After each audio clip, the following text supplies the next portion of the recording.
Test, test.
work session for Monday, January 26, 2026. Please rise for the pledge of allegiance. I pledge allegiance to the flag of the United States of America and to the republic for which it stands, one nation, under God, indivisible, with liberty and justice for all. All right, roll call, Val. Mark Bittner. Here. Shannon Derby. Here. Bill LeClaire. Here.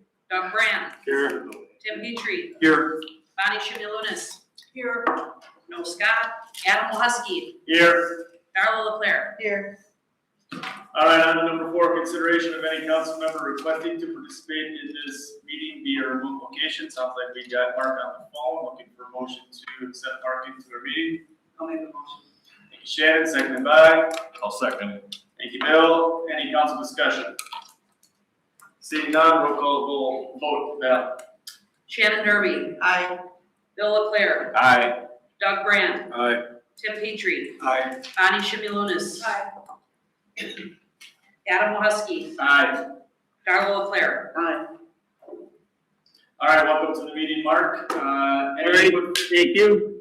Any input from the public? You want to address the council on something on this agenda or anything else? Sure, go ahead. I just wanted to talk on the Hamilton process since we're getting started with that. My name is Erin. I live on East River Street, so I do care briefly about that property. It's right outside my front door, basically. So I moved to this area about 2 years ago and then bought property right on East River Street about a year ago. And I really come to love this little town. I love its perkiness. I love how cute it is. And I do love the openness of that Hamilton lot right now. I see lots of people, myself included, that play with their dogs in that area. They throw frisbees, they play football. People fly kites in that area every year.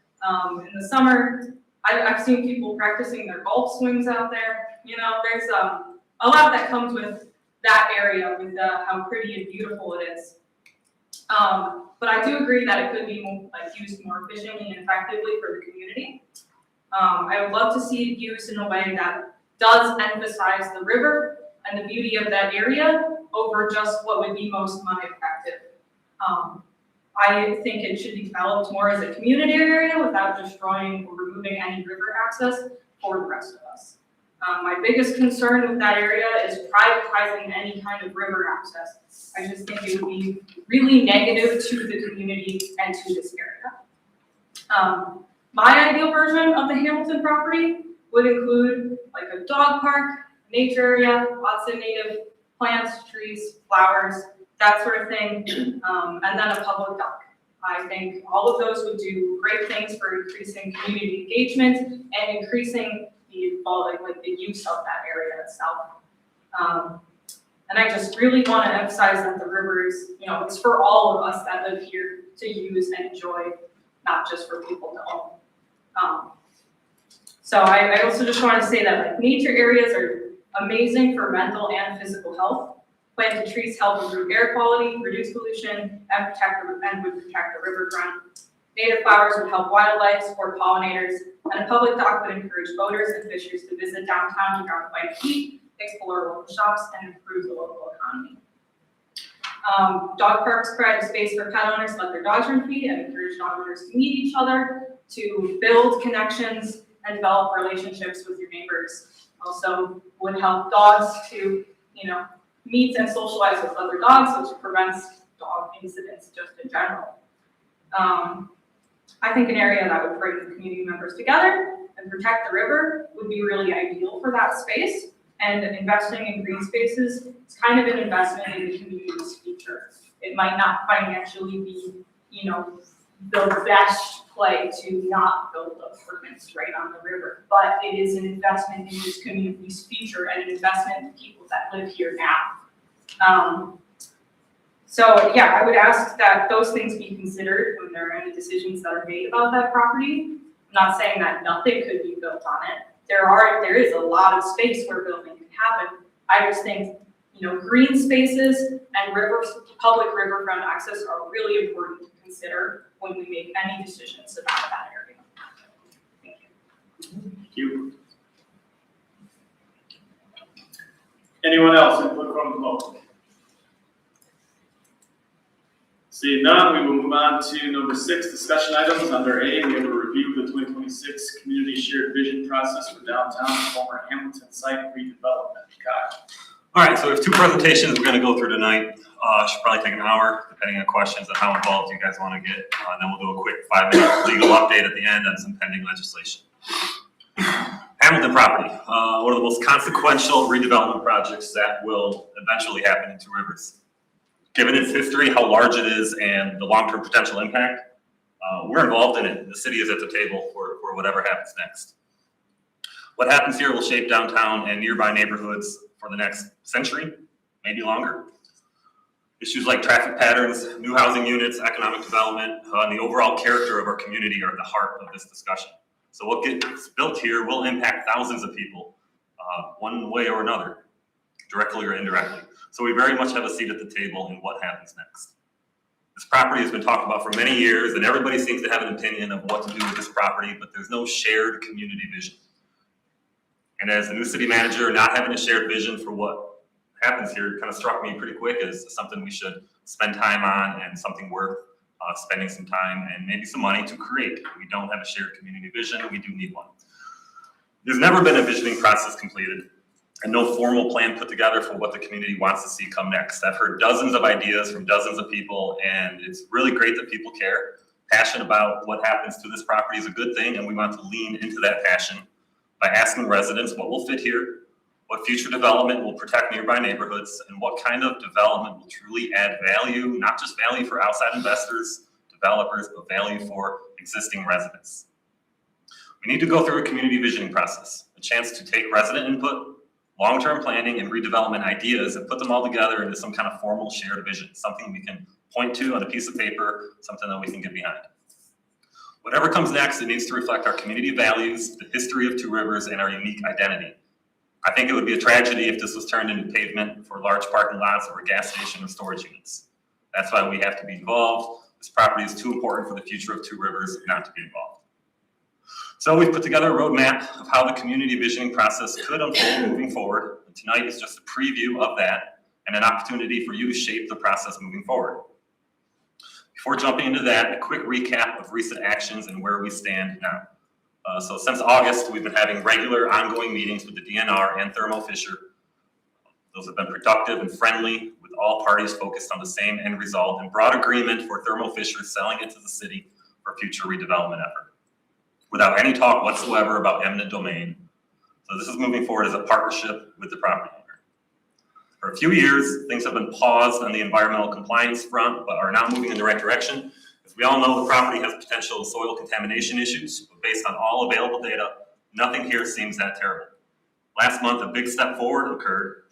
Following years of unknowing what the target is, the DNR settled on a clear benchmark number for PFAS chemicals that are in the ground. So now they've got a workable screening level for this property. This is kind of groundbreaking. This is a new number that changes the playing field. And now we can move forward because we know what we're shooting for. Soil sampling is finally intended to be completed in April or May of this year. That's never happened before. Once the ground is thawed, this will be a milestone moment. That data will be provided to the DNR, who will review it and make a decision. So we're cautiously optimistic that with a little bit of luck, by the end of this year, the DNR could close its site investigation, which would give the green light for moving forward with property acquisition. So that's all moving in the right direction. At the same time that's all happening, we're also moving forward with the city-initiated rezoning of this property from its former industrial use to B1 downtown business zoning.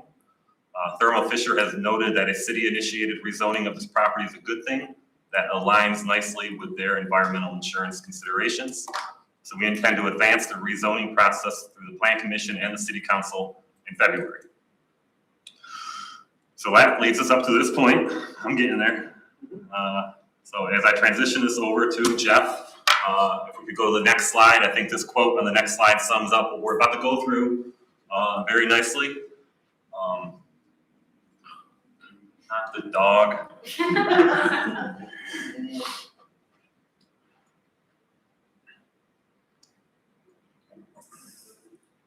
I got to read this next quote because I asked Jeff if he could put it on the front slide. All right. This kind of sums up everything that's going to happen next. Cities are messy. They're shaped by overlapping systems of governance, money, memory, and meaning. There's no simple fix, but there is a better way to work. And that better way starts with listening, really listening to the people who make a place what it is. It means talking with real people, not just the loudest, but the quiet ones who rarely get asked. So please keep this at the forefront of your mind as Jeff gives you a preview of what comes next and the roadmap. Sure. Director Soxy gets on this. So I don't know, would you rather see it or, I don't know. It's a question of whether you'd rather, A question of function etiquette. like a teacher or function like a, director. Oh, just say it's a work session. Okay, fine. This is informal, but this is primarily conversational. So if we go to the next slide. So as Kyle mentioned, really again, the purpose of preparing a shared vision for the Hamilton property is primarily the fact that we don't have one. But the secondary part or reason why we're going through a shared or a visioning process at this point is both to establish a baseline for conversations with Thermo Fisher regarding the remediation of the property. Because where our state environmental law sits, that remediation of the property as a pertinent process or as a condition of acquisition follows the existing zoning of the property and its intended future use. So right now, the property as it sits is zoned IT industrial. So for Thermo Fisher to remediate that property, right now their only legal responsibility is to clean that property to an industrial standard. Now that would not mean that we as a city or any private party could actually build, for example, mixed use residential and commercial, or even use much of that space for green space because of the identified pollutants that we already know are in the property.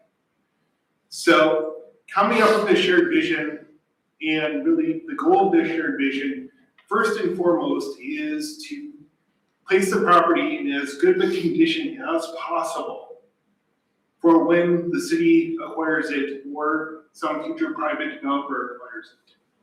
The second reason why a shared vision is useful here and why it's appropriate for the city to execute a shared vision is because of the fact that we do want to take into consideration public uses for the property as well as the preservation of green space. There's been a lot of conversation on social media, really over even this afternoon, regarding the future of the property. And having had several conversations with private developers about this property and other properties in other communities, the thing I can say very forcefully I'm convinced of the fact that if we had a private developer that was interested in doing something with the property, first and foremost, if that development interest existed in the market, that development would have already occurred. Because again, we know that this is 13 acres of waterfront property. There are no existing buildings on it. It's, there are some environmental issues, but those are, again, not insurmountable to a private developer, a well-financed private developer with interest. The second piece that I know, again, in having conversations with private developers about the Hamilton site and other sites around the community, is that what the developer is going to be looking for on the site is access to the water, but they aren't going to consider public access to the water in the same conversation. And that's where, again, having some city influence on the development process and having this shared community vision prioritizes those public uses of the property while still allowing for ample development flexibility for those private interests. So if we go to the next slide. Does that make sense to everybody? If we value the public use aspect of the riverfront and the water, we have to be involved in it. Because, again, if we look at any prior discussion regarding the Hamilton site, there are two things that are consistent in that conversation. One is the preservation of the riverfront for trail access as well as public access.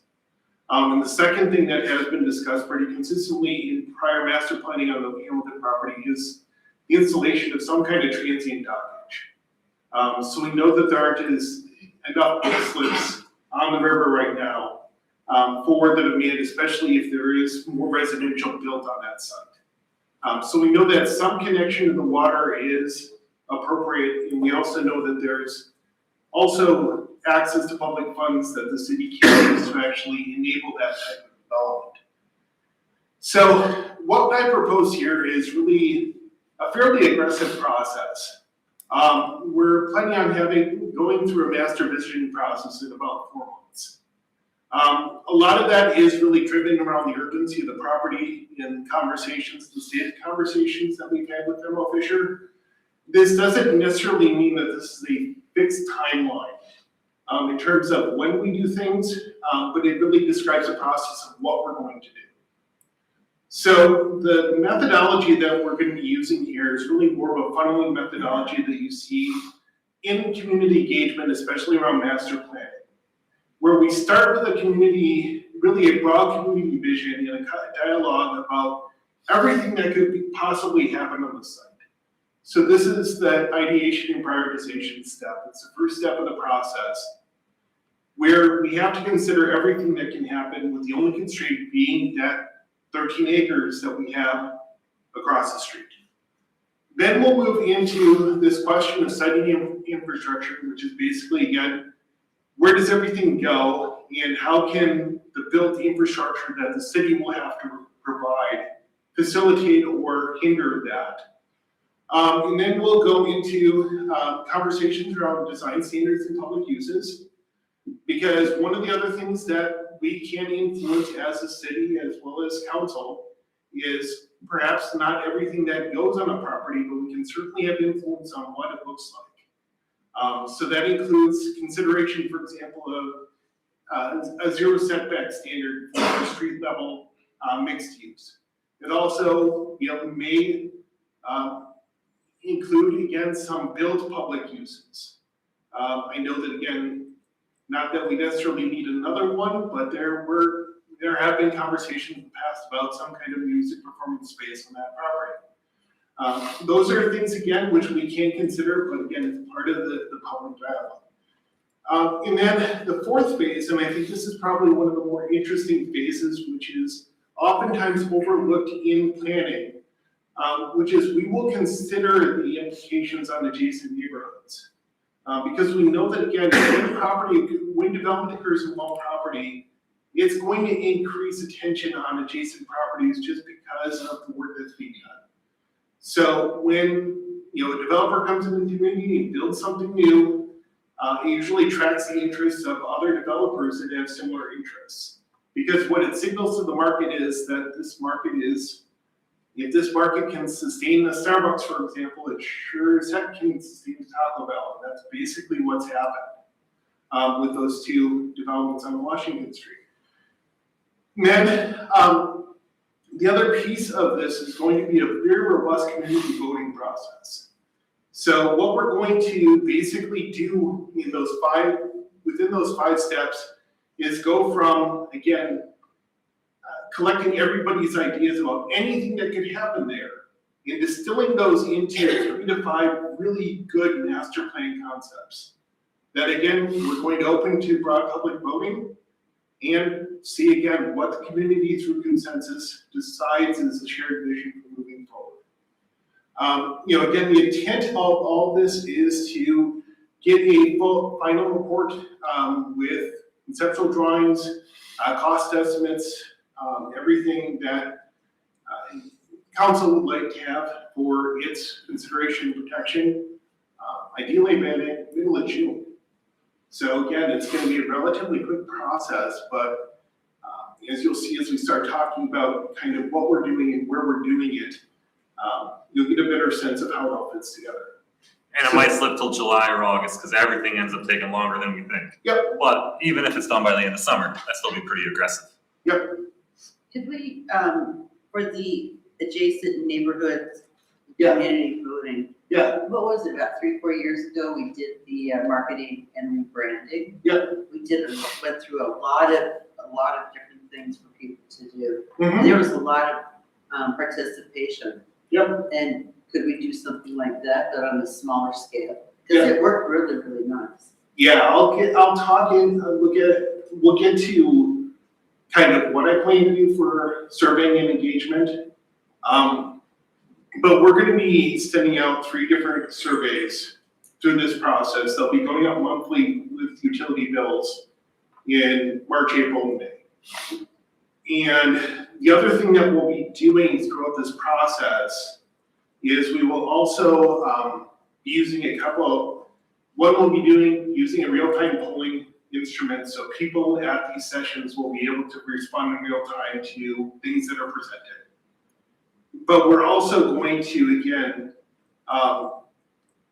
coming from a world where, in a prior life, I designed surveys and did a lot of market research. In addition to utility bills, we're also gonna have print surveys at public locations. So we're going to try and recruit as much insight as we can, and we're gonna be very iterative in this process. So that we're not necessarily going to be asking the same questions in each survey, but every survey is going to build on what's being discussed at that point in time. But again, the intent here is to provide council with, at least 1,000 different data points that points to, again, the depth of the conversation that we plan to have on this property, with the intent of, again, using this as a framework for future public engagement. All right, so we go to the next slide. So this is where we're going to start, and our first session is scheduled for a week from Wednesday. We're going to be meeting over at the community house from 5:30 to 7. So in these public engagement conversations, I'm planning on hosting sessions no longer than 90 minutes. It's really been my practice that if you go over an hour and a half and leave it into 2 hours, it really does. We're covering a lot of ground that probably was already covered, and it was also one of those pieces that that 2 hour mark does tend to dissuade attendance, especially when people are trying to take time out of their schedules. The other thing that you see is that we have 2 dates there, February 4th and 7th. One of the other things that I want to do as a part of this community engagement process is to host 2 sessions, at least 2 sessions for each phase of the process, and to do one of those sessions either during like the morning hours or on a weekend. Because of the fact that, again, I know that not everybody has evening availability, not everyone has work week availability. But I don't want I don't want residents' schedules to be the thing that impedes their participation in this process. So, again, in this ideation and prioritization phase, we're going to start with, again, just throwing out all the ideas of the things that people want to happen on the site. We're not going to consider necessarily things they don't want to happen, because, again, ideation is about the positive. And once we have, again, all those concepts, and they can be as audacious as, again, if I think about some of the more interesting ideas I've heard for the Hamilton property. Casino, convention center, Prison, Olive Garden? Olive Garden, Trader Joe's. We've heard a lot of opportunity, or a lot of concepts. We're basically, again, going to lay these out. Lay everything out there, ask the public, those that weren't able to make the session, what their ideas are, and then we're going to put them up to a vote. And, the top 10 concepts are going to advance to the next round. So it's going it's that funneling approach It's you the mentioned at the beginning. funneling approach, and it's the same methodology that reality competitions routinely use. So once we have those concepts prioritized, go to the next slide. Later that month or early March, we're going to be looking at, again, how those things cite. And so for these sessions, we're going to have big maps of the property with some sticky notes and pieces of paper. And people are going to play Tetris on the Hamilton property and lay out in their vision where everything should go. That doesn't necessarily mean that everything will fit. But what it does speak to is, again, this preference for balancing competing priorities and competing uses within a space. Because again, when you think about the footprint, for example, that a Target Supercenter would require, if Target were to build on the Hamilton property, they would take the entire north section of the Hamilton property. That doesn't necessarily allow for a lot of other room or a lot of other uses. So again, in thinking about where, again, these concepts or where these priorities fit within the site, again, further narrows this focus onto what actually works on the site. And then we'll talk about, again, the infrastructure requirements and the infrastructure investments that might be needed to facilitate those needs. Because there is a significant public investment that will be required to facilitate any of those investments, any of those developments, and it's largely, again, in the things that you see on underground. So if you go to the next slide, then a month later, this is where we really start to bring in the public aspects of the site. So we're going to be looking at, again, public site uses, some waterfront improvements. So these are the pieces that, again, further constrain what you can do in terms of the built environment because we're prioritizing green space.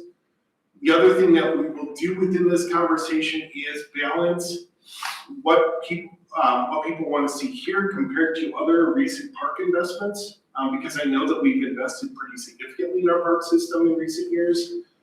So it's really more of thinking about what is new and what actually fits within the space, in having other conversations about what might be appropriate elsewhere. So go to the next slide. And then the last slide is really, again, about seeing those, final concepts and talking about the impact on adjacent neighborhoods. And this is where the conversation around a downtown visioning process actually starts. Because one of the other pieces that we'll be looking at this spring is redrawing the BID or the Business Improvement District boundaries.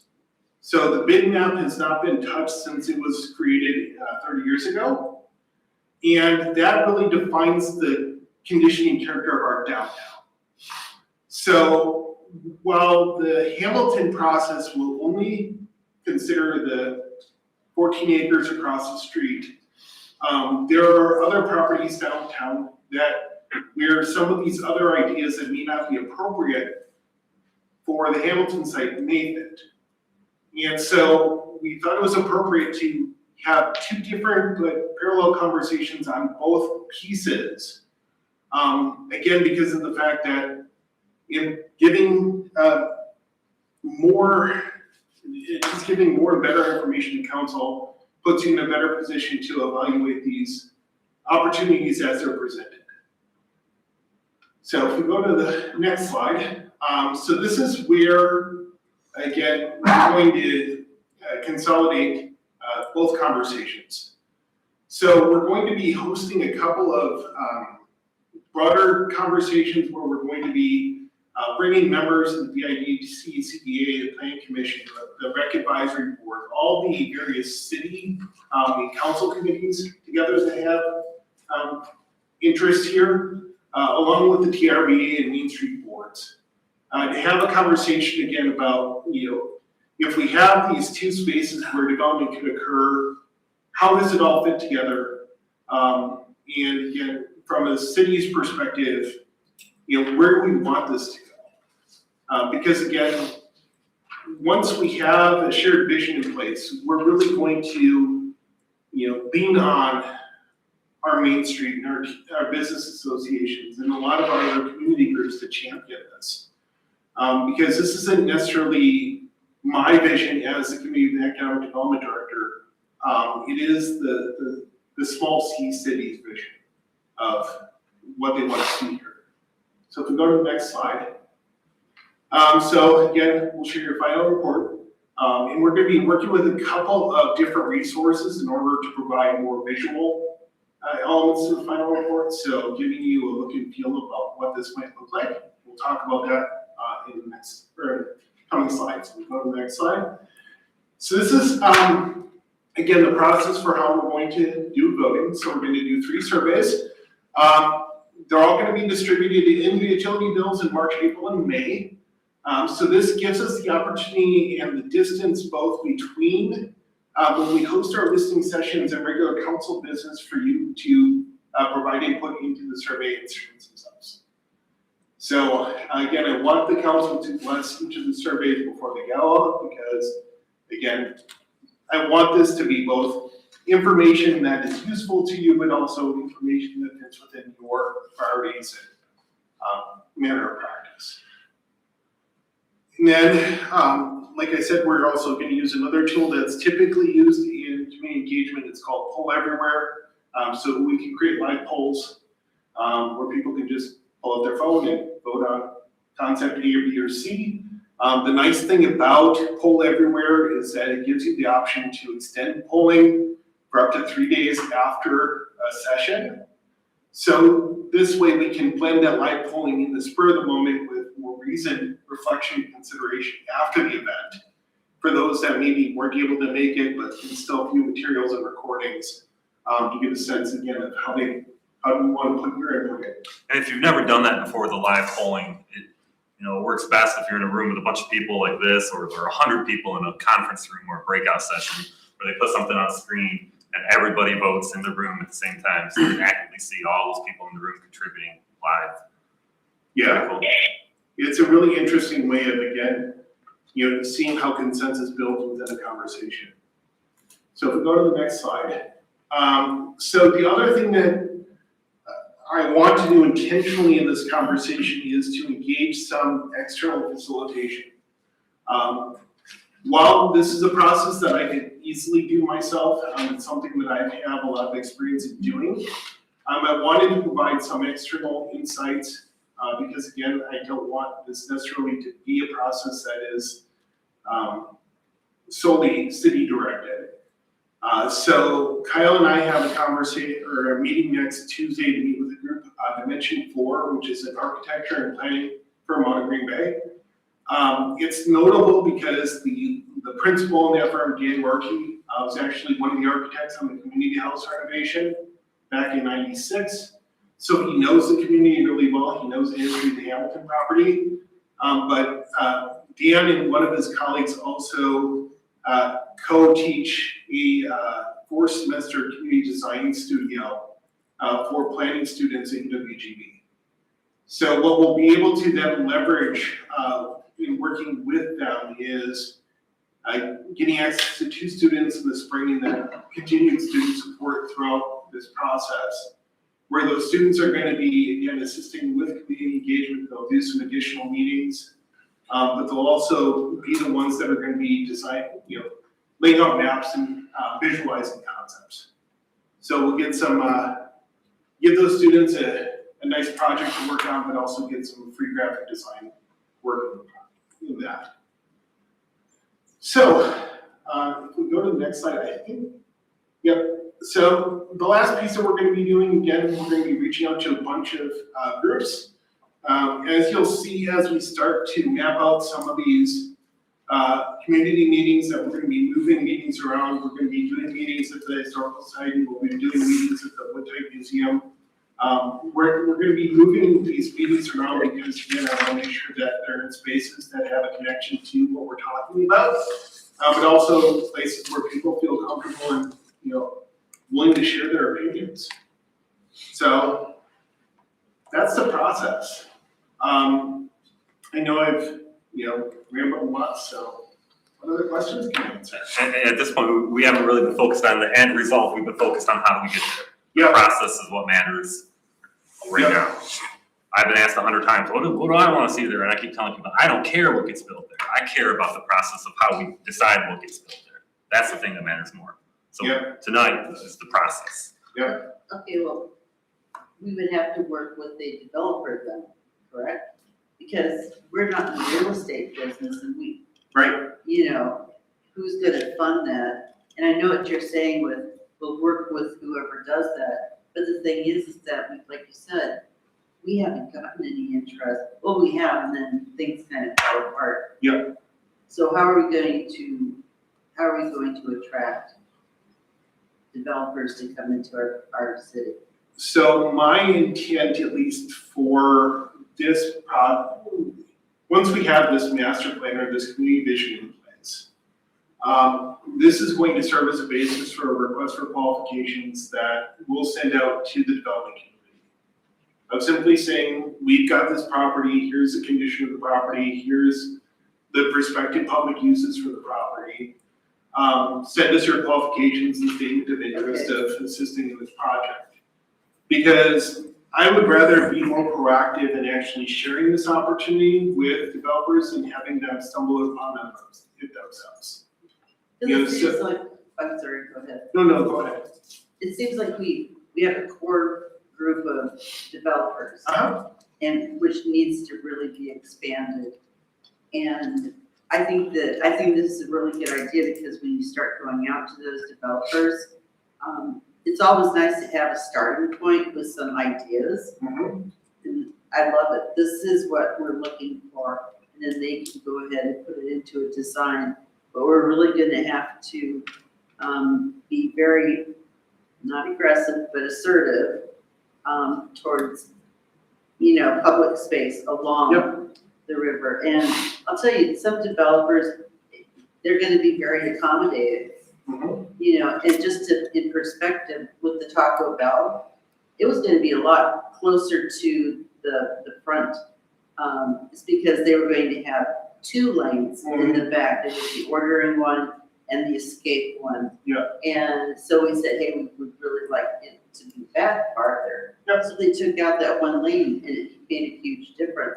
And they were super easy to work with.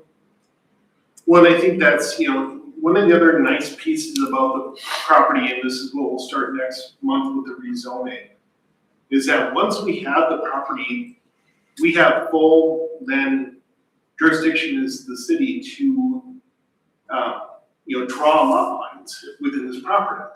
So if we want to establish the first 50 feet before the river for public uses, we simply draw that parcel that we retain city ownership of it. It puts us in the driver's seat It does. versus just reacting to one proposal from one developer. This is what I want to build. This puts us in the driver's seat. Sculpted, crafted, created. Yeah, and it doesn't necessarily mean that the city is going to be developing. But it means that the city can be more selective in what it wants to see there. Because I know, again, that this is a site that there is a lot of sensitivity in the community regarding it. So we have to treat it with requisite care. It's too important for gas stations and storage units. Tim, did you have your hand up?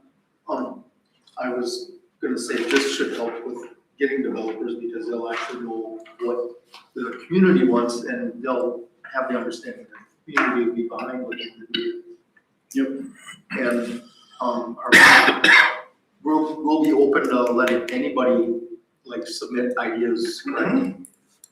There's people probably from Milwaukee and South Milwaukee and stuff that may have ideas or interests in those as well.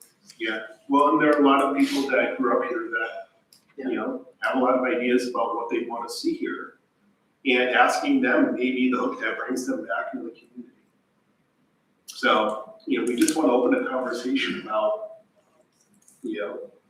if we do this right, like Kyle said, it could change the community, but we don't want to change it too much. Any other questions for Jeff? I was just gonna, Bill? I was gonna ask, is there you've probably been telling people for years now that the property isn't available. But you've had a lot of responses from people, I would think. So is there something like we could do, some kind of a campaign saying, hey, this property is available now, and it's ready to go, so they can all, There's a lot of different ways we can market it. right, We can push it out and market it hard, once we know what we're marketing. Yes. Yeah. and also, we had some engineering done already on this property. Is that any good, or? It's good insofar as, what we can pull out of the engineering study will definitely shape the conversation on public uses. Because a lot of what I've seen in terms of master planning from the Smith Group and others really focused on kind of that trail infrastructure and boat dockage. There was some conversation about potential commercial use, but it wasn't really prescriptive in saying, well, this would be great for this number of condos or whatever. So I think that, again, that gives a good foundation for that conversation around public access. But it also then just further restates the fact that the city's interest going back now at least a decade has been about preserving public access to the site. Anything else for Jeff? I have a question. Go ahead, Mark. It sounds like a good plan.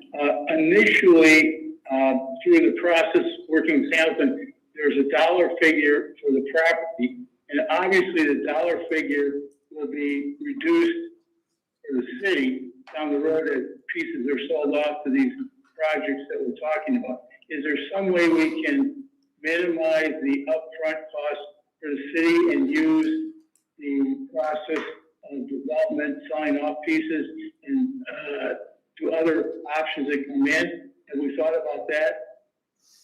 There's really no cost for the city right now. There's all the costs for all this environmental remediation and regulatory stuff, that's all being borne by Thermo Fisher and their insurance company.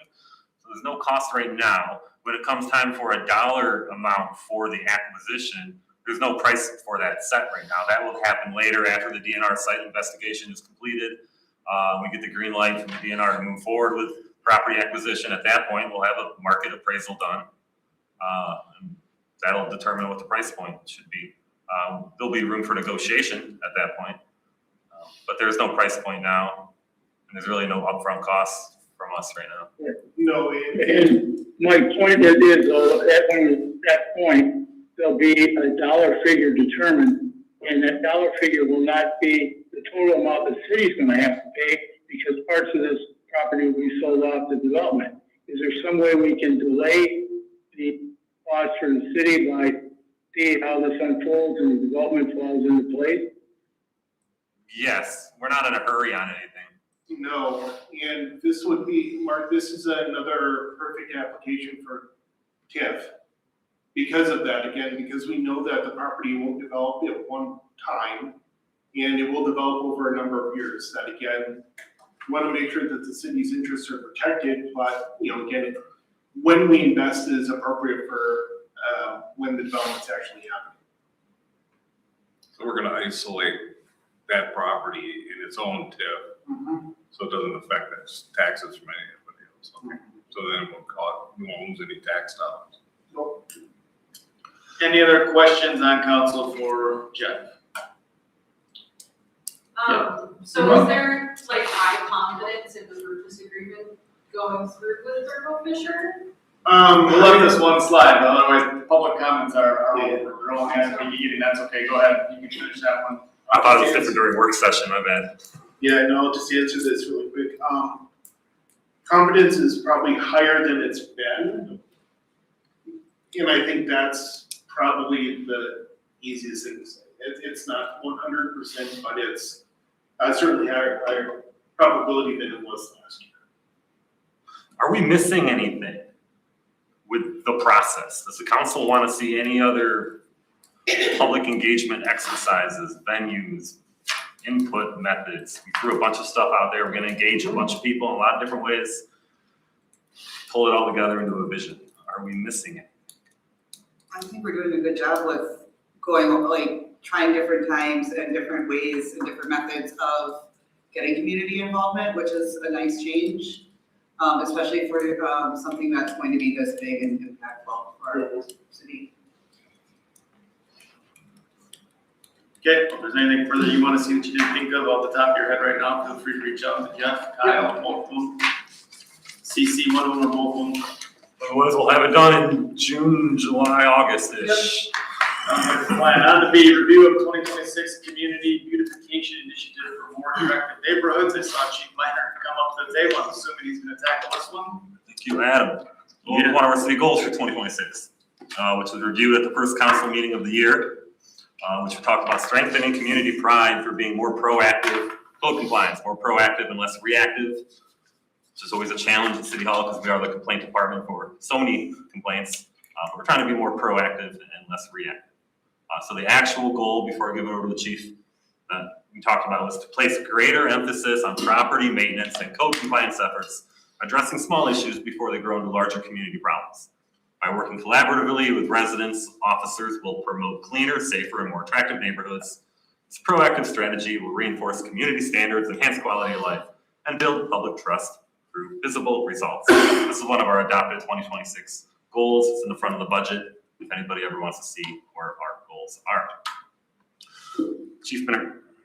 Yeah, so this is something talking not necessarily about a newly acquired property, but the property we already have here in town and keeping it, beautiful. This isn't something new. This is something, as long as I've been here, for the last decade plus, the minute I came here, we saw properties that were not in compliance, kind of run down. And I was hearing about it when I was on a patrol lieutenant level. I remember our former city manager complaining, about what more could be done. At the time, we didn't have a CSO, so there's been a bunch of different things, and everybody kind of crying for the same thing, is to get some of these properties cleaned up. And I think I've talked to probably every single one of you on city council at one point in time about some said property that either you've heard from a constituent about, or has come through a council communication, or something along those lines. The one balancing act I have is, we have limited amount of money and resources. So there's times where I only have 2 patrol officers patrolling the whole city, quite frequently, honestly. So you might have one patrol officer in the top half and one on the bottom half, and a shift commander, to supervise them. With all the call volume and everything else, there's not a lot that can get done, in between there. The CSO, I would argue, has been, for the most part, really reactive because of the caseload and the amount of time that the reports and everything else take. So you don't get a whole lot of proactivity. So just a few things there just to throw out there, but nonetheless, you guys have all heard about it. I've heard about it. I see it. I'm sick of it. I think you guys are sick of it. We'd like to see some things cleaned up. As I point out here, the broken windows theory kind of follows this. Basically, it says if you leave windows broken, you kind of allow that activity to continue and to even become worse. Vandalism, for instance, if you don't clean up the vandalism, really what you do is you create an environment where that's acceptable, and now it multiplies. So we don't want that. We want to get on these as fast as possible because as I've talked about, and some of you can attest to, there's properties that probably haven't been in compliance for 30 years. I know we cleaned one of those up not too long ago.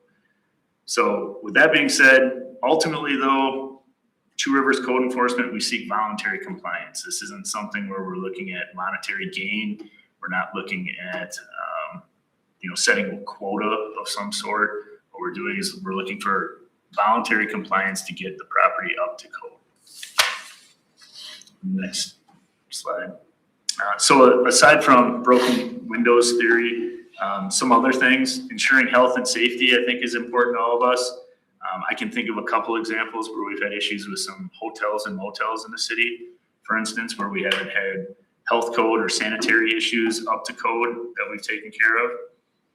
Another one is protecting property values. In nearly a decade when I came here, I was blown away that there were properties that were run down and were selling for $10,000 to $20,000 just 10 years ago, 11 years ago.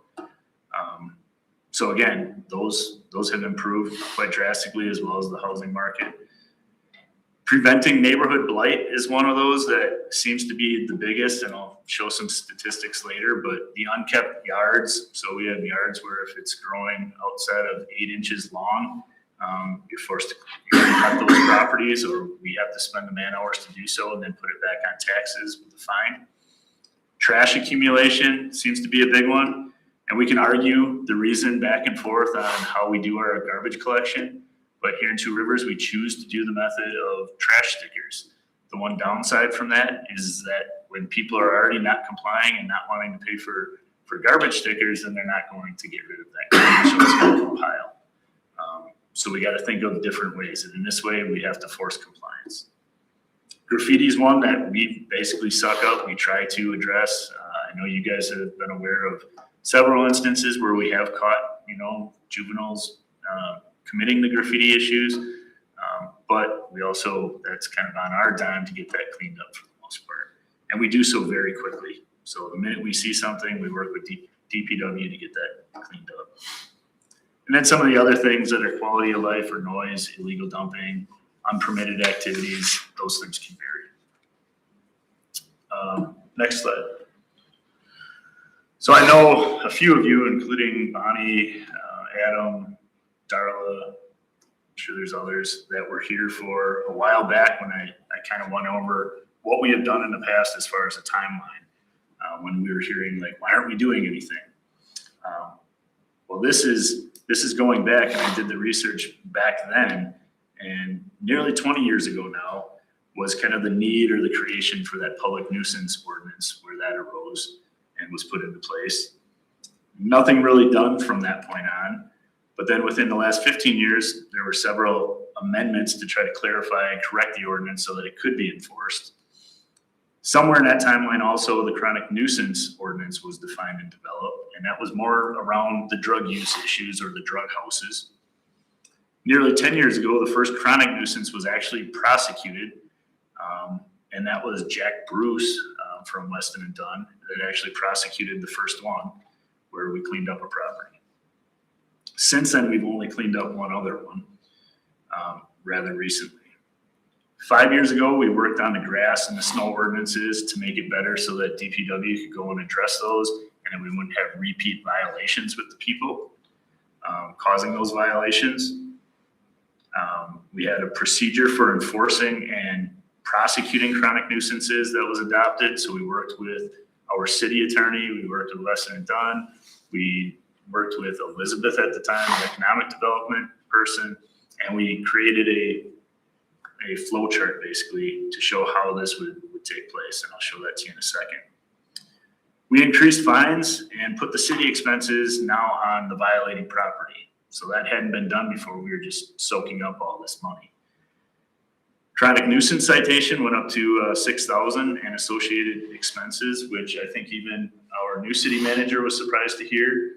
But the importance of putting some teeth on those chronic nuisance properties was of utmost importance. Does that include your issues where you're shifting that? We're shifting that, yeah, we've talked to shift that. We also added a full-time CSO position in this last few years. And since 2021, which I'm very proud of actually, because again, I was hearing over and over, why aren't we doing anything? This is 3.5 years as me as chief and 1.5 years as assistant chief. We've had 29 chronic nuisance citations issued. So prior to that, nothing except the one chronic nuisance property, and since then 29.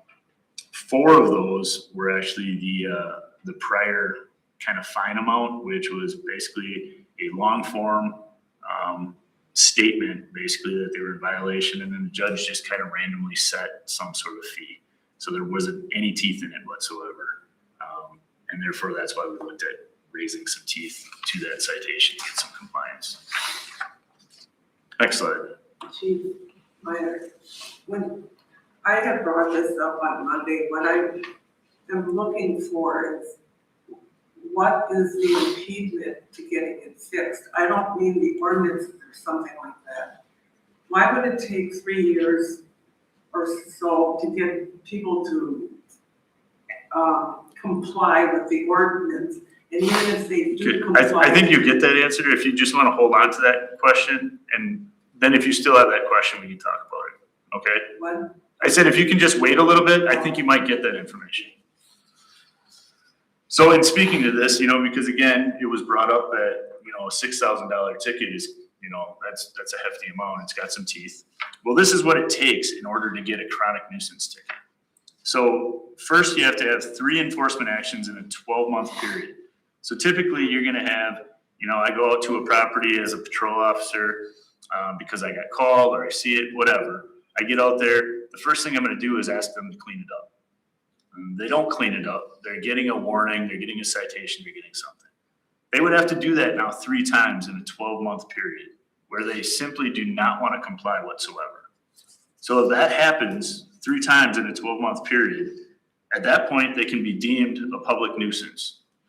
After they're deemed a public nuisance, then what they have to do is then they have to come in to the chief of police and they have to sit down and they have to come up with an abatement plan with me to basically say how they're going to come into compliance. And we're pretty lenient on whatever time period that's going to take to get you into compliance, just as long as we're following some set plan to clean this property up.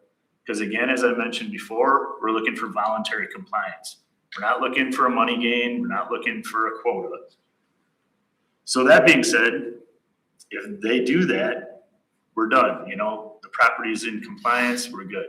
If they don't do that, then what happens is then they get a chronic nuisance ticket. And they could keep getting those chronic nuisance tickets as long as they're still in violation and they're causing more nuisances. That being said, that's where they get the $65 or $6,000 plus ticket. So they've literally had to do all these things to completely not comply with police or any sort of enforcement to get to that point. Then, even then, it can go to court. So first they're gonna meet with the city attorney. The city attorney is likely going to give them an extension where if they can come into compliance, we'll waive the ticket, we'll dismiss it, maybe we'll stay that citation, and as long as you don't come in violation again in a 12-month period, then we'll be good. So that could happen. Then it could also just go to court. So then it goes to court, and through court, now the judge could, again, dismiss that. They could stay the citation so that they have an extended period of time to clean up or do something. Or they could find them guilty, make them pay it, at which point then our city attorney would have to go and get an injunction for us to be able to go onto the property and get that property cleaned up.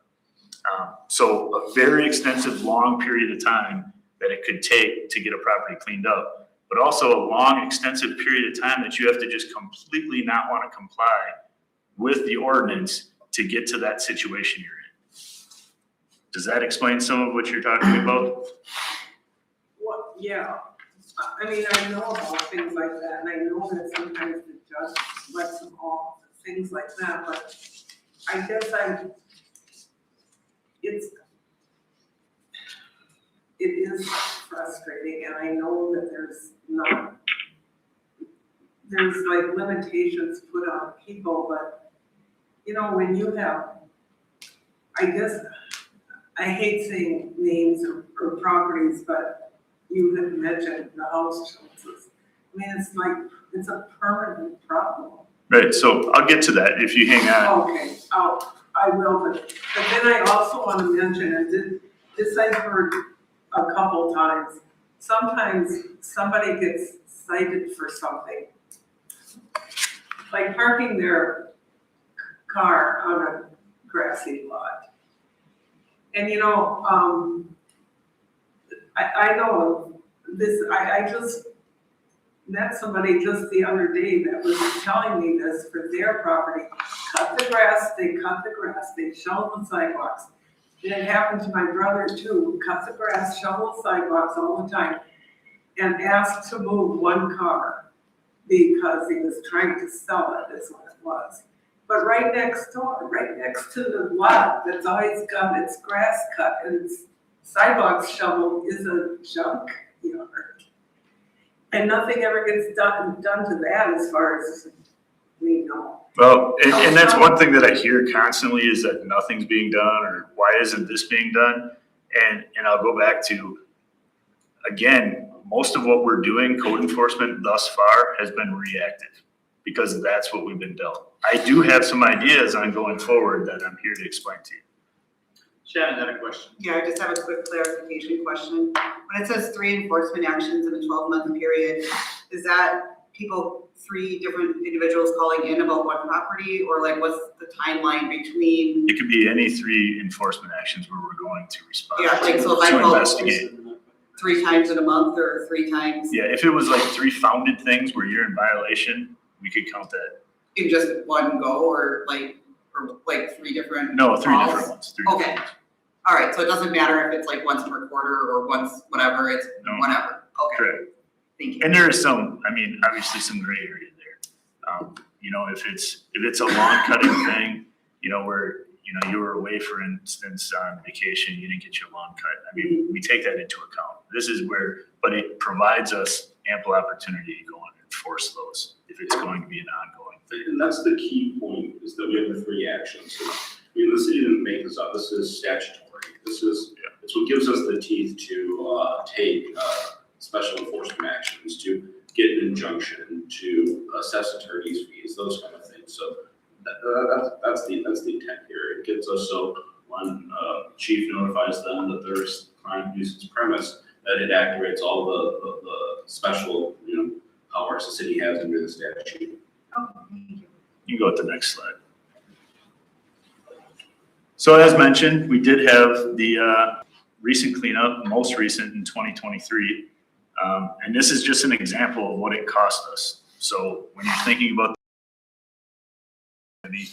this is what it took for DPW, just the police department time and labor that was out there. So nearly $7,000, and that didn't even include, and I know there was additional costs for park and rec, and it also didn't include the legal fees and the time spent prosecuting, filing, all those things at the time. So that's what we look to incorporate in addition now. Go to the next slide. So I know Bonnie had brought up in the past too, like what does code enforcement mean? Like what are those kind of violations? So here's a list of some of the common things that our code enforcement officer deals with. Animals at large, animal bites, injured animals. So our CSO is also a humane officer, so that's why she's dealing with all those animal calls. Illegal parking, trailer parking violations, terrace parking violations, snow removal, long grass, noxious weeds, trash, abandoned vehicles. She also does the license inspections, so we have, you know, you can have the chickens in town, so that involves an inspection. You can have a dog kennel in town, so that involves a kennel inspection. Those things all take time. And then miscellaneous lost and found incidents that we also deal with quite heavily. So this is one of those properties that was clearly in violation, and this is the kind of thing that I don't think anybody would necessarily want to live next to, and that's why we look to clean it up. Flip to the next one. Some other examples of code enforcement violations that we deal with, and also the reason maybe we're not dealing with, you know, one long grass complaint when we're dealing with 3 properties like this that are rather extensive. You go to the next one. Again, some other examples. The crack pipe was actually a mural that was in one of our motels at one point that we also had a chronic nuisance ticket for. I don't think that's necessarily something you'd look on Yelp and decide you'd want to stay at said motel. Nor does it encourage what we'd like to have in our city. Continue on. So some of the code enforcement activities and how much we dealt with. So this is just the code enforcement officer dealt with 605 different investigations, all the follow-up and all the paperwork involved in each of those. So those aren't even including the ones where they just stopped and said, hey, you know, you can't have that out there, and they just cleaned it up right away and took care of it. That's not including those. That's all of them that took some paperwork behind them. So that's 73 animal complaints, 94 parking issues, 22 snow, 151 grass, 136 trash, 54 vehicles, 21 inspections she did last year. And then there's about 40 miscellaneous things. So again, largely reactive and mostly because it's so time consuming. Go to the next slide. So this is after all the city work put in for that $7,000, how that property looked after all the city cleanup. And again, to answer your question, could it go back to that? Certainly it did. And now we have to go through that whole process, and we are going through that process. If you go to the next slide. So some of the things that I've been looking at as far as how can we increase with really for the majority of what we have, I've increased officer-initiated code enforcement. So it's literally part of their job description now, and it's a required minimal standard of code enforcement. It's not a quota, but it is a minimal standard that they have to comply with in their jobs now to get more of those properties taken care of. We've already worked through with you, thankfully, through city council to get a youth apprentice. So with that youth apprentice position, as I told you, our intention, this will be the first year of joining that youth apprenticeship. We just put out our job description this week. So by the end of this week, we should have some applicants. And then by June, they will be starting. So we'll have a decision-making process in between here. But with that, we'll have 450 hours within the junior school year that they'll be able to assist with code enforcement. So we will get some cheap labor, I guess, for lack of a better, for some extra code enforcement to work underneath our code enforcement officer. But they will gain valuable experience in all the different activity levels that they need for that apprenticeship, which is really a stepping stone into law enforcement. So it's having those low-end contacts with individuals out on the streets to investigate cases, to work on reports, to do court cases, all those different things that are part of their youth apprenticeship. And then progressing through that, provided that first year works out, they would become a second year youth apprentice the following year, and then you'd have another youth apprentice coming on board as a first year, and it just keeps revolving that way. So for code enforcement, we up our code enforcement by quite a few hours and more proactive approach. On the other hand, we also, when we talk about recruitment and retention, we're also recruiting some youth to hopefully stay in the community and become involved and have more interest in law enforcement and a good stepping stone. So going back, we do as our department as far as recruitment and retention quite a bit. We start on the low end with Big Brothers Big Sisters, mentoring kids. We have them in our cadets program where they work closely with law enforcement and get a good feel for the community and hopefully go on to do great things. From there, they could maybe take on a youth apprenticeship, move into a CSO role, and ultimately go off to the academy and become a police officer here in Two Rivers and stay in the community. That would be the ideal world. Again, supervised by the CSO. Some of the other things looking to do, and we have been doing, is improve coordination with zoning and inspections, DPW, Park and Rec. I just brought up an example at Coffee with the Chiefs just this last time around where a citizen was complaining, that said property had never been taken care of, and this has just grown into just a fiasco. And I mentioned to her, I said, did you notice all the things that are currently taking place with said property? Because none of those things took place up until now. And it took a new city manager, a different vision, a different way of reacting to it for something to finally get done. And it's much like this code enforcement. You can tell me all you want about things that could improve, and I agree with you, but look where we are now compared to where we were even 10 years ago. We've been doing a great deal of code enforcement, and I'm going to keep amping that up with your support. An informed city council, I think, is important. So the city manager has been putting out council weekly briefings, and I don't think it's a surprise, or it shouldn't be to you, that you guys have been seeing a court docket come out, because I don't know about you, but when I was younger, I think one of the problems is you used to see basically a court reporter for municipal court, for criminal court. I think there's a lot less accountability nowadays because you don't get to see the back end of what happened with those cases. And now I'm providing that to you as best as I can. So you guys can see what our city judge, our city prosecutors are doing with these properties. And also improve communication with prosecution. So whether that's talks with Weston and Dunn or it's talks with Joe Thermer, I think those are important to make sure that they are prosecuting to the vision you guys see for the community. So with that, any questions? Chief, I have a question. You're doing a terrific job. You're taking a lot of positive steps.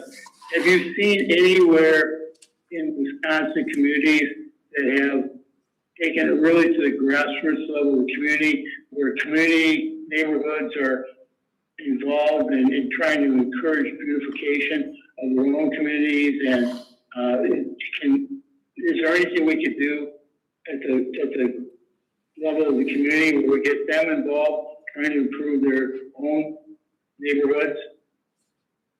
Well, I think that's what code enforcement is again, we're seeking voluntary compliance. So we are working with those owners to come up with ways and give them ample time and different ideas on how to bring their property back into compliance. And with our new YA, we'll have more face-to-face, so that many more hours every year for proactive communications. I mean, we're not looking to push people out of the community because, you know, for any number of reasons, what we're doing is we're hoping that their property is just up to compliance.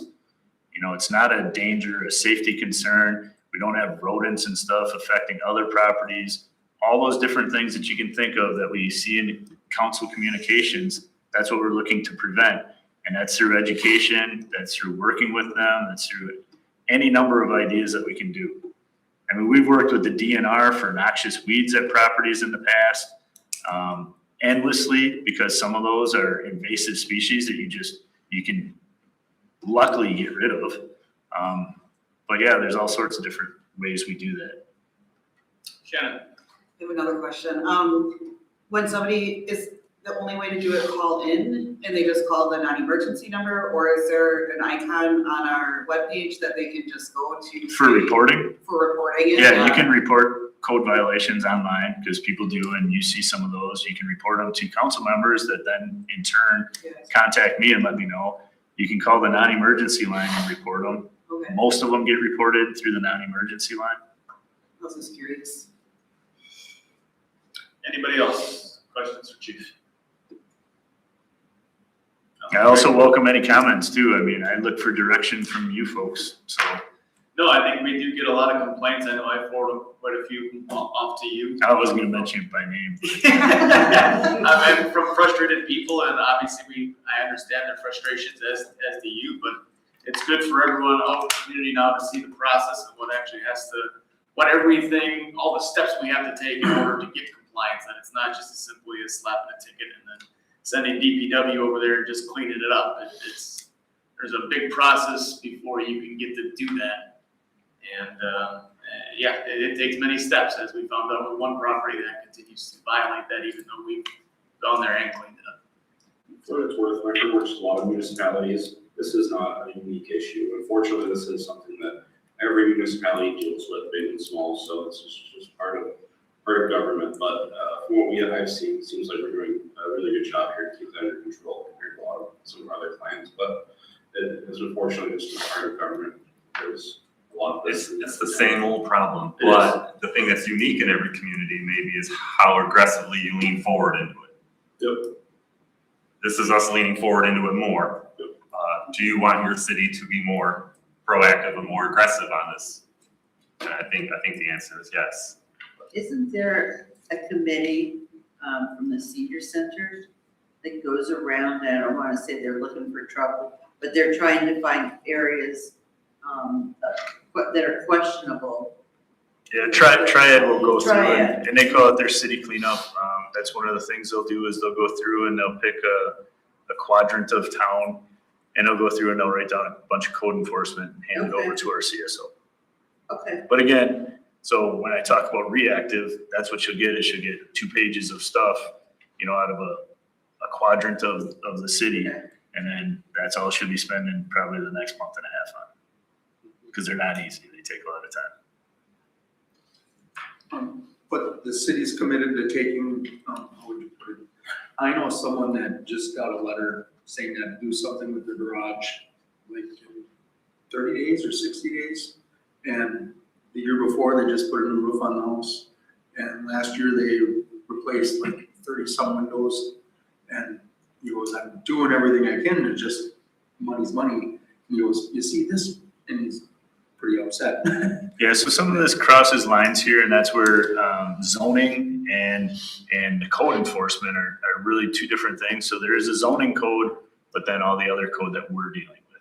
So that is more out of the inspections department, and that's where I'm not saying that it's, you know, it's legal or not legal, but it's kind of out of our expertise. So that's more of a code, zoning code and I zoning. think they gave a letter saying they wanted to remodel his garage. Correct, and that would come from their office, But Jeff, but the important thing would be, that we still have that communication with that person, because you could have those lines blur where you have somebody that's constantly in a zoning. For instance, we've had that issue recently where there's a zoning issue clearly, and they're violating that constantly, but it's not necessarily anything that's bleeding over to the police state. All goes back to communication. But there could be. If you can let us know if you wanna reach out to us tomorrow or shoot us an address, it's all about communication, so we're lenient and we're flexible, so we can work with that property owner. yeah, it goes, you know how much dirt cement, Sure, I get it. windows cost a month. They're trying. I think something like that, if we bring it up to Jeff and his department, I think we ought to be leniency, and I think Jeff would take it into consideration to make sure they're being lenient, to get a plan, kind of like Chief said before, with getting stuff cleaned up. You know, and have a plan, stick to it, if it's gonna take you a couple months, Like, obviously, let's he's work like on it. doing a lot of work on those, make it look better.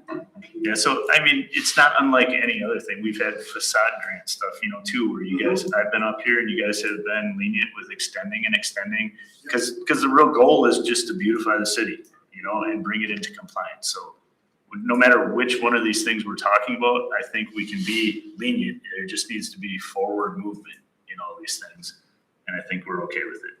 Yeah, and really the big commonality between what Chief is doing, the department is doing, code enforcement, and what we're doing with zoning enforcement is that both funnels go through the same municipal court system for enforcement. They're both considered legal actions, they just have different flavors. But, in the same vein that, most of the zoning enforcement actions that we see are, again, things that are citizen reported. Because Adam Taylor, my zoning administrator, is the only person that's really going out and doing those types of, inspections and noticing issues. But there too, again, he has a number of chronic violators that he sent half dozen notices to. That, it's another thing that we're looking at, is a question of, is one citation enough? And if we run through the first citation that gets them referred to the legal system, does that end our interest in the property while that's being worked out, or can we continue to, do more proactive enforcement? Any other questions? Just one. No.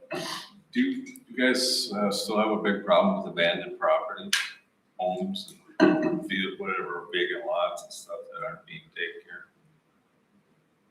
That's a couple different things you said there, but yeah, so yes, we do have problems with properties not being taken care of.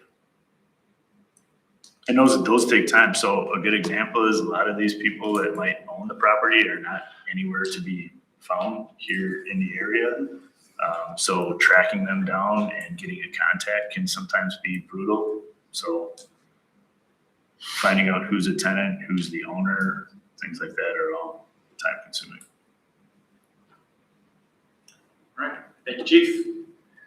Takes us on to C, pending state legislation on TIF policy, and I think Jeff handed us all a piece of paper for some background information. Yep. So he's gonna tee it up. Yeah, sure. Oh, Is there just one? yeah, I'll go grab. Go ahead, you can start off over. Okay. So really quickly, Sean and I will cover this because we've both been kind of tracking this. State legislature over the last probably 10 years has been doing a lot to really amplify the use of TIF through a variety of purposes. One of the tools that the city has used in the past with TIF is what's covered under Assembly Bill 708, first one on the sheet. Current law enables communities with retiring TIF districts to extend those districts by a year, with the increment from that district then going into a fund for affordable housing. So if those of you who recall the conversation that we had on with the West River Loss development on the Eggers West plant, part of the development agreement calls for the utilization of $147,000 affordable housing funds. That money came through TIF proceeds. So currently, municipalities can extend those retirement districts for 1 year. The Assembly is now calling for an extension of up to 3 years. The difference being that all the majority of the other taxing jurisdictions in the Joint Review Board, so the county, the school district, and LTC, all have to agree to the extension. But what it does then is it gives a majority. majority vote. Yeah, so majority vote, so 2 of the 3. Yep. Have to agree. To the extension, but it will give us then a longer time period to collect that increment. Again, recognizing that this is just another piece in this notion of, again, how do we attract developers? Well, it's another incentive that we would have to attract, especially around, again, sensitivity around affordability and market rate development. So, anything else that you saw in that one, Sean? No, I think that's the big point here. It gives a little bit more flexibility, it gives a little bit more, just ease it up a little bit more. So that's a more useful tool for municipalities. And that's the legislature's priority is mostly kind of making tips more useful tools and giving more flexibility with them. So, and the next bill is also consistent with that as well. Yeah, so this is, it allows political subdivisions to create TID districts for residential TID districts that are exempted from the usual 12% rule. So usually when we talk about TIDs, we're talking about the maximized equalized value of the property being 12% contained in that TID. Instead, with residential TIDs, the equalized value of the property needs to be, what's it here, 3% of the ones? Yep. 3% when the underlying development satisfies a series of requirements here. And if you look at the performance standards, we're really kind of putting it towards owner-occupied, small single-family, two-family development. So it's, again, it's giving more flexibility for the TIDs. It's kind of targeting towards making it more useful for affordable housing and making it more of a flexible tool for the city. So the intent here is, again, with affordable housing, we see we're capping it at 2,000 square feet for residences, or only single-family, two-family residences, and it'd be owner-occupied. So hopefully these pass. They could be good tools in the city's arsenal and incentivizing affordable owner-occupied housing within the city in the 1 and 2 family context, which is most of the housing stock in the city.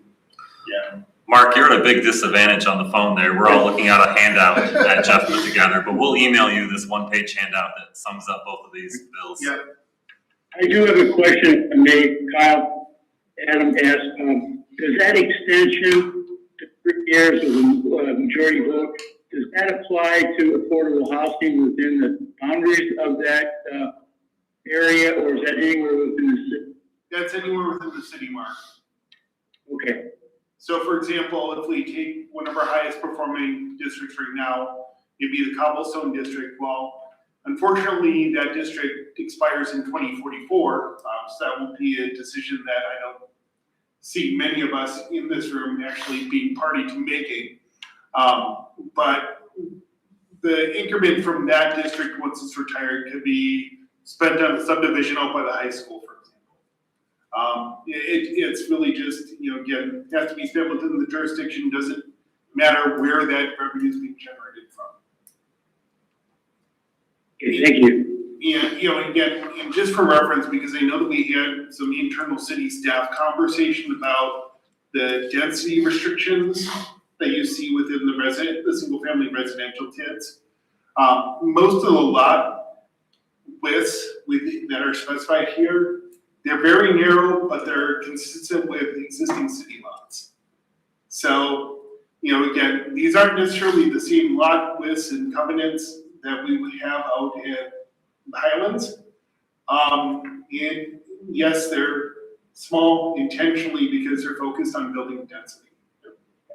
You can see that. I don't see, many of our lots maybe that are already built on in the city are that small. Yep. I don't know how many lots that are open for being able to be built are that small. Yes. 70 feet wide is not really all that big. No, That's quite small. Yeah, so really, again, the types of neighborhoods that are being envisioned here are your, more consistent with your existing city neighborhoods. Because if you look at, for example, the neighborhoods around the former high school site, you know, in, 24th, 25th Street, those are all 70-foot lots. A lot of the south side neighborhoods, especially on the numbered streets, have similar lot widths.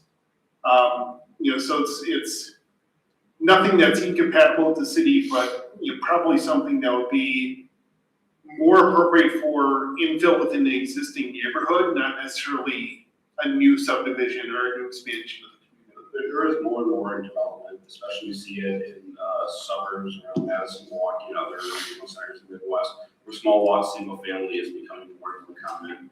A lot more people wanting to afford new construction single family. So there's been we're really planning conferences and talking about that. There's a lot more development, probably not in Manitowoc County yet, but when we talk about Waukesha County and Dane County, we're seeing a lot more small lot single family development. Yeah. Yes. I'm looking at this and you're talking about, owner occupied. Yep. You've got HUD houses out there, you've got bank owned. Yep. Houses, so if we have those within the area that you want to create a TID. Yep. Can you still create it? Yes, Just exclude, you would exclude work around those. them as long as we can Yep. tie them together. Okay, so it could be like, okay. You could, or you could also work with those banks to basically say, again, if it's a foreclosed home, for example, Okay, that we want to encourage, provide incentive for you to sell that house. Because again, the intent here is, it's focused on access and affordability. Because what TIF then allows the municipality to do is to make a big initial investment, but then spread the repayment of that investment over a period. I said we followed it, but there's also possibilities these numbers can change. Yeah. I mean, this is one of the things, the bill's not passed yet, and certainly things like the performance standards here could be subject to change. So this is more targeting, not for necessarily new construction, but is this tackling more of people that are, neighborhoods that are already have houses built that need fixing up? Because when I heard Jeff talk, he said a lot of our homes that are already built fall within this. I think that's true, but if you look at where the lobbying dollars and where the support in the legislature is, a lot of it is at organizations lobbying for small lot, single family as new development. That's a big thing right now as a push, like the general contractor, the Contractors Association, the Builders Association. A lot of them are lobbying for development better, I guess less stringent regulations for duplexes, for two-family residential, for small lot, single family. So to that extent, I wouldn't be surprised if this is consistent with those legislative goals as well. Well, this is something that we'll talk about with the CEA tomorrow. Because one of the things that we're going to be looking at this year is property acquisition for an expansion of subdivision. Just because of the pace of lot sales that we have in phase 3 of the Highlands. And one of the things that city staff has considered is a question of, do we expand within that footprint of where the Highlands subdivision exists? Or do we move to another area and create a different concept of a subdivision? And so, for example, if we look at, some of the properties closer to the high school, this might be an interesting concept for that area, just because it may be more attractive to young families. But, again, not saying that that's the direction where we're headed, but it's an opening to a conversation. about a year and a half ago, Greg and me and Barry Cron sat down and we were talking about small home subdivision, creation, where you would have the homes in a circle like this, but all of your parking is behind, so you don't see it. The one caveat to that, and I was really excited about it because it would cost less to build a home. Well, guess what? You know, because you better have a lot of homes that you're going to build at one time. Yep. So otherwise, then we can't do just 20. No. So, but that, a smaller footprint in a smaller home, I mean, obviously I'm preaching to the choir, it's less supplies, you know, less material. But I think that's something we'll look into as well, but we got pretty far with it. I can just send it to you just as a starting point. Yeah, there's a lot of great examples of that in Wisconsin right now. Middleton, they did a new project on the north side of town, outside of Madison, it's called the Red Town Ridge subdivision. It's being held up as a good model for city kind of master planned small lot development. What was it called? It's called Red Tail Ridge. It's in Middleton, near the border with the town of Springfield. I mean, there's others. Yeah, I just I just don't wanna think see it our Wanakee office is not far from this, so. That's gonna say field trips. Yeah. Any other questions on the legislation with temp policy? No, anything you guys wanna add? Kyle, no? Thank you for your attention tonight. Beautiful. Looking for a motion to adjourn. Shannon, second by Bill. Yeah. Any discussion? Did you have discussion? Well, I thought we were gonna talk about the winter parking too. Wasn't on there. You did? Winter partner, Yeah, future work session topic? yeah, I thought it said that. I didn't see. Wasn't planning on it, but it's, sure, we can, Well, I think that the way the enforcement is at the moment, is a little excessive, that if someone's doing snow removal on a property in the middle of the night and they get out of the truck to shovel the sidewalk, that they shouldn't get a ticket. That's happening? Yeah, I got a ticket. I went Public inside to Works go get Committee. something and came home and had a ticket, and they said that's enforcement. I didn't wanna argue it on when they said it's only in business district that you get the 1 hour parking. And I would think if you're commercially doing someone's snow, that if you park your truck for a second to go shovel, whatever, that you should have, cause then you're. What else are you supposed to put? if we're gonna start tweaking the, parking ban, I would suggest instead of a council work session on that, we vet that through the Public Works Committee. I think traditionally that's where parking ban has been. We can do a million different ways we can do the winter parking ban, but I think the Public Works Committee is where that's been vetted. I would tell them to go fight that ticket. I mean, that's, yeah. They, well, not according to the shift commander. Down in Washington. You go for the judge, though. I mean, I don't know where else you're supposed to park if you're doing Well, anything. I asked them the same thing, what if you have to stop and pick up your kid from the babysitter, pull in a driveway? Otherwise you're getting a ticket, and I'm like, oh, I can see where this one, is this way, is it Yeah. changed the date? Like the last year. Yeah, That's, yeah. Tim, was that on Washington Street? No, Yeah, that's my one. I got mine ticket, it was, I was using Yeah. a battery operated snow pump because it was trying to be quiet. And the battery went low, so I went inside to go get an extension cord, came back out, finished cleaning up around my wife's vehicle and left, and when I went to leave, what is this? I got a ticket on my windshield. I got a ticket, well, I went not inside to get an extension cord. well, that could be for anything, because I mean, you think of some people that go to work for 6 and maybe drop off their kids at a daycare, at an in-house daycare, they may not pull into the driveway if it's snow covered, I mean, what are you supposed He to? argued the point was only for business district, and my thought was if you're commercially taking care of someone's snow, that kind I mean, of should move with you. In general, if you're stopping to just drop something off or do any kind of work, that's a little crazy. Yeah. So it sounds like a discussion for a different night, but I just sent myself a note to put that on the next Public Works Committee agenda to review that particular part of the regulation. There's a lot of in-home daycares as well that. Yeah, because we're tweaking. Yeah, just.